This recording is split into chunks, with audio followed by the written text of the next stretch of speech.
the Smart China Expo as well as the SCO Forum on the digital economy industry?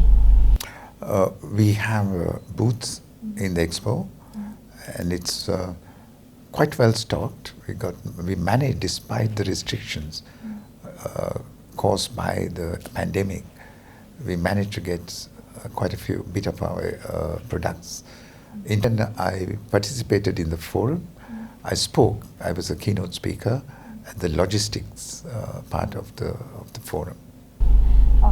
So as an important country on the Belt and Road Initiative, as well as the member of the SCO, SCO countries, what cooperation do we have between the Sri Lanka and Chongqing, especially in the digitalization and the smart manufacturing?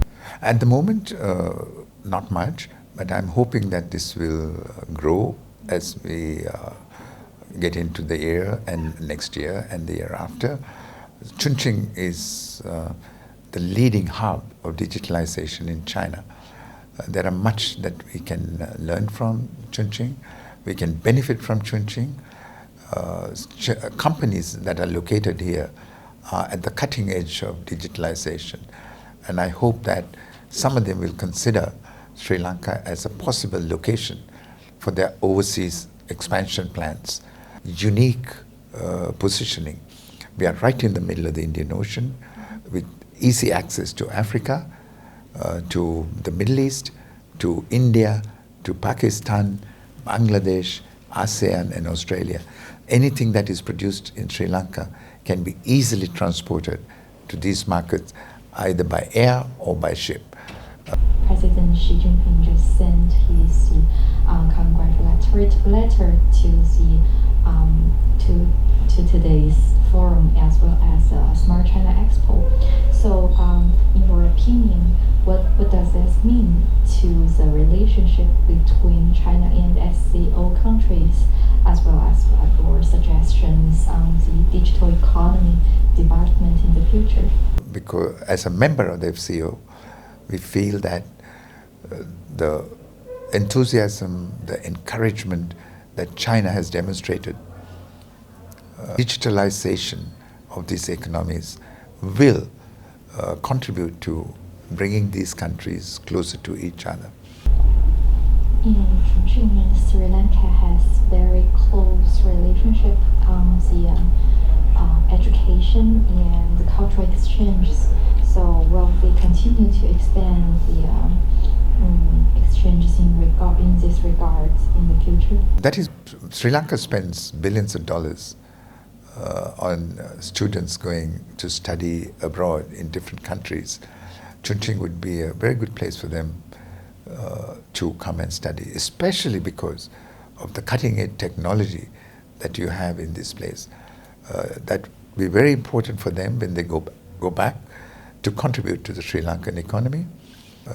Chongqing performs a very useful role in developing this trade link with Europe.